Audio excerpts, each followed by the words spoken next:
जगति जगति श्रीधर स्मरणामृत श्रीधर गानामृत गुरुविನ ನಾಮಾಮೃತ ಮಾಡುವ ಬನ್ನಿ. ಸಾಗರದಕ್ಕೆ ಬಂದಾಗ ಅವರಿಗೆ ಸಿಕ್ಕಿದ್ದು ಸಾಗರದ ನಗರೇಶ್ವರ ದೇವಸ್ಥಾನಕ್ಕೆ ನೇರವಾಗಿ ಅಲ್ಲಿ ಬರ್ತಾರೆ. ಅಲ್ಲಿ ಬಂದಾಗ ಇವರಿಗೆ ಎದ್ದು ನಿಲ್ಲಿಕ್ಕೆ ಇನ್ನು ಒಂದು ಹೆಜ್ಜೆಯನ್ನು ಮುಂದಿಡ್ಲಿಕ್ಕೆ ಆಗುವುದಿಲ್ಲ ಎನ್ನುವಷ್ಟು ನಿತ್ರಾಣ ಆಗಿದ್ದಾರೆ. ಜ್ವರ ಕಾಡ್ತಾ ಉಂಟು. ಅಲ್ಲಿ ಬಂದಾಗ ಎಲ್ಲರೂ ಇವರನ್ನು ಬರಮಾಡಿಕೊಂಡು ಬೇಕಾದಂತಹ ವ್ಯವಸ್ಥೆಯನ್ನು ಮಾಡ್ತಾರೆ. ಅಲ್ಲಿ ಒಬ್ಬರು ಕೇರಳದ ಪಂಡಿತರ ಪರಿಚಯ ಆಗುತ್ತದೆ. ಇವರ ಈ ಸ್ಥಿತಿಯನ್ನು ನೋಡಿ ಅವರು ನೇರವಾಗಿ ತಮ್ಮ ಮನೆಗೆ ಕರ್ಕೊಂಡು ಹೋಗ್ತಾರೆ. ಕೇರಳ ಪಂಡಿತರು ಬೇಕಾದಂತಹ ಅವರಿಗೆ ಔಷಧಿಯನ್ನು ಮಾಡಿ ಆ ಮೂಲಕವಾಗಿ ನೀವು ಇಲ್ಲಿಯೇ ವಿಶ್ರಾಂತಿ ಪಡಿಬೇಕು, ಈ ಸ್ಥಿತಿಯಲ್ಲಿ ನೀವು ಪ್ರಯಾಣವನ್ನು ಮಾಡಲಿಕ್ಕೆ ಆಗೋದಿಲ್ಲ, ಕನಿಷ್ಠ 1 ತಿಂಗಳಾದರೂ ನೀವು ಪ್ರಯಾಣವನ್ನು ನಿಲ್ಲಿಸಿ ವಿಶ್ರಾಂತಿಯಲ್ಲೇ ಇರಬೇಕು ಅಂತ. ಇವರು ಮುಂದೆ ಸಾಗಬೇಕು ಎನ್ನುವಂತಹ ಭಾವವೇ ಇದೆ ಹೊರತು ಇವರಿಗೆ ವಿಶ್ರಾಂತಿಯನ್ನು ಮಾಡಬೇಕು ಅಂತ ಅನ್ನಿಸುವುದಿಲ್ಲ. ಆದರೂ ಅವರ ಒತ್ತಾಯಕ್ಕೆ ಮಣಿದು ಸಾಗರದಲ್ಲಿ ನಿಲ್ತಾರೆ. ಅಲ್ಲಿ ಕೃಷ್ಣಮೂರ್ತಿ ಎನ್ನುವಂತಹ ಒಬ್ಬ ಸರ್ಕಾರಿ ಉದ್ಯೋಗಿಯ ಪರಿಚಯ ಆಗುತ್ತದೆ. ಆ ಪಂಡಿತರ ಮನೆಯ ಹತ್ತಿರವೇ ಅವರು ಇರ್ತಾರಂತೆ. ಅವರನ್ನು ಇವರ ಒಂದಷ್ಟು ಸೇವೆಗೆ ಬೇಕಾಗಿ ಇವರ ಎಲ್ಲ ಆಗು ಹೋಗುಗಳನ್ನು ನೋಡಿಕೊಳ್ಳಿಕ್ಕೆ ಕೃಷ್ಣಮೂರ್ತಿ ಅವರಿಗೆ ಒಂದು ಸೂಚನೆಯನ್ನು ಕೊಡ್ತಾರೆ. ಅವರಿಗೆ ಏನು ಬೇಕು ಏನು ಬೇಡ ಎನ್ನುವುದನ್ನೆಲ್ಲ ನೋಡಿ ಒಂದಷ್ಟು ಅವರ ಸೇವೆಯನ್ನು ಮಾಡಬೇಕು ಅಂತ. ಕೃಷ್ಣಮೂರ್ತಿಯವರು ಇವರ ಸೇವೆಯಲ್ಲೇ ತೊಡಗಿಕೊಳ್ತಾರೆ.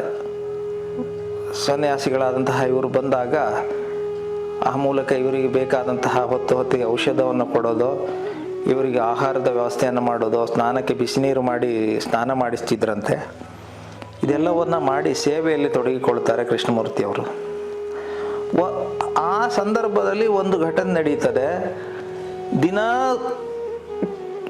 ತಮ್ಮ ಸೇವೆಗಾಗಿ ಬರ್ತಾ ಇದ್ದವರು ಕೃಷ್ಣಮೂರ್ತಿಯವರು ಯಾವತ್ತೂ ಒಂದು ದಿನವೂ ತಪ್ಪಿಸಿದವರಲ್ಲ, ಒಂದು ಹೊತ್ತು ತಪ್ಪಿಸಿದವರಲ್ಲ. ಆದರೆ ಇದ್ದಕ್ಕಿದ್ದಾಗೆ ಒಂದು ದಿವಸ ಕೃಷ್ಣಮೂರ್ತಿಯವರು ಸೇವೆಗೆ ಬರೋದಿಲ್ಲ. ಬೇರೆ ಯಾರೋ ಒಬ್ಬರು ಬರ್ತಾರೆ. ಕೇಳಿದ್ರಂತೆ, ಯಾಕೆ ಕೃಷ್ಣಮೂರ್ತಿ ಎಲ್ಲಿ ಹೋದರು ಅಂತ. ಇಲ್ಲ, ಅವರು ಬರ್ಲಿಕ್ಕಾಗಲಿಲ್ಲ, ಹಾಗಾಗಿ ನಾನು ಬಂದಿದ್ದೇನೆ ಅಂತ ಹೇಳಿದ್ರಂತ.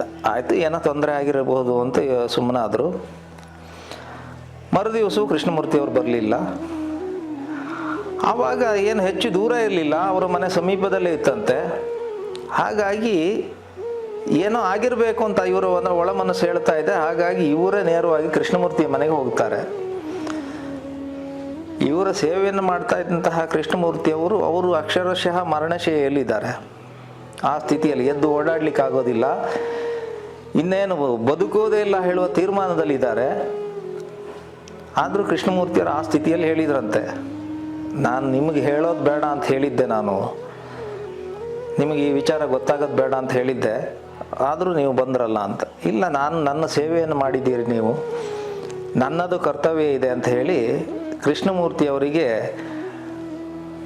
ತೀರ್ಥವನ್ನು ಪ್ರೋಕ್ಷಣೆ ಮಾಡಿ ಅವರ ಮೈದಡುವಿದ ಮೇಲೆ ಕೇವಲ ಶ್ರೀಧರ ಭಗವಾನರ ಸ್ಪರ್ಶದಿಂದ ಒಂದು ದಿನದಲ್ಲಿ ಮೊದಲಿನ ಹಾಗೆ ಆಗ್ತಾರೆ ಕೃಷ್ಣಮೂರ್ತಿಯವರು.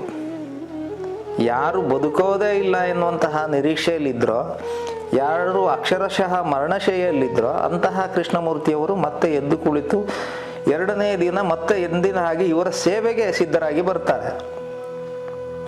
ಭಗವಾನರ ಸ್ಪರ್ಶ ಎನ್ನುವುದು, ಅವರ ಸಂಕಲ್ಪ ಎನ್ನುವುದು ಅಷ್ಟು ದೊಡ್ಡದು.